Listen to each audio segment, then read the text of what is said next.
नमस्कार, बहुत स्वागत है आपका। साल 2023 में होली कब मनाई जाएगी? होलिका दहन करने का शुभ मुहूर्त क्या है? रंगों वाली होली और होलिका दहन का बहुत महत्व है। तो चलिए जानते हैं विस्तार से। भद्रा कब से कब तक रहेगा? हालांकि हम डिस्क्रिप्शन में भी आपको विस्तार से दे देंगे, आप वहां से भी डेट टाइम आप रख सकते हैं। तो चलिए शुरुआत करते हैं। देखिए, होली के त्योहार को रंगों का पर्व कहा जाता है और फाल्गुन माह के कृष्ण पक्ष की प्रतिपदा तिथि को होली का त्योहार माना जाता है। और इस बार होली 8 मार्च 2023 बुधवार को मनाई जाएगी। अब होली से 8 दिन पहले होलाष्टक लग जाता है और इस बार होलाष्टक 28 फरवरी मंगलवार से लग रहा है। 28 फरवरी 2023 मंगलवार से। और 7 मार्च 2023 मंगलवार को होलिका दहन किया जाएगा। सनातन धर्म में फाल्गुन माह की पूर्णिमा तिथि को होली का पर्व बहुत ही हर्षोल्लास के साथ मनाया जाता है। और होलिका दहन का शुभ मुहूर्त क्या होगा?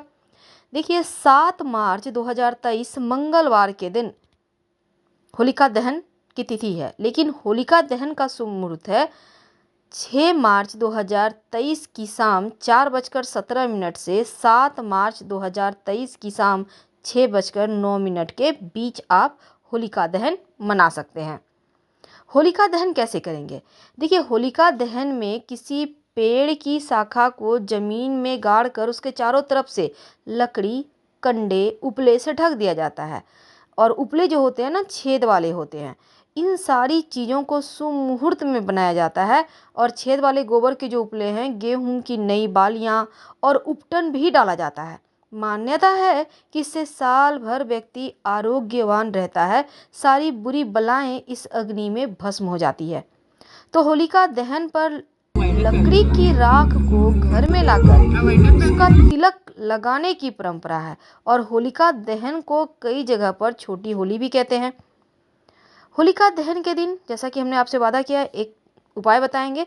देखिए, होलिका दहन के बाद यदि आप अपने पूरे घर के लोगों के साथ चंद्रमा का दर्शन करें तो अकाल मृत्यु का भय दूर हो जाता है। होलिका दहन से पहले होलिका की 7 परिक्रमा जरूर कीजिएगा और उसमें मिठाई, उपले, इलायची, लौंग, अनाज, यहाँ तक कि नारियल भी डालने की परंपरा है। सुख समृद्धि बढ़ती है। तो फाल्गुन मास की पूर्णिमा को बुराई पर अच्छाई की जीत को याद करते हुए होलिका दहन किया जाता है, क्योंकि कथा में ये भी आता है कि असुर हिरण्यकश्यप का पुत्र प्रहलाद भगवान श्रीहरि का परम भक्त था। लेकिन यह बात हिरण्यकश्यप को अच्छी नहीं लगती थी और बालक प्रहलाद को भगवान की भक्ति से विमुख करने का कार्य उसने अपनी बहन होलिका को दे दिया। और जिसके पास वरदान था कि अग्नि उसके शरीर को जला नहीं सकती। तो भक्त राज प्रहलाद को मारने के उद्देश्य से होलिका उन्हें गोद में लेकर अग्नि में प्रवेश कर गई। लेकिन होलिका तो आग में जल गई। प्रहलाद की भक्ति के प्रताप से, भगवान की कृपा के फलस्वरूप होलिका आग में जल गई, लेकिन अग्नि में प्रहलाद के शरीर को कोई नुकसान नहीं हुआ।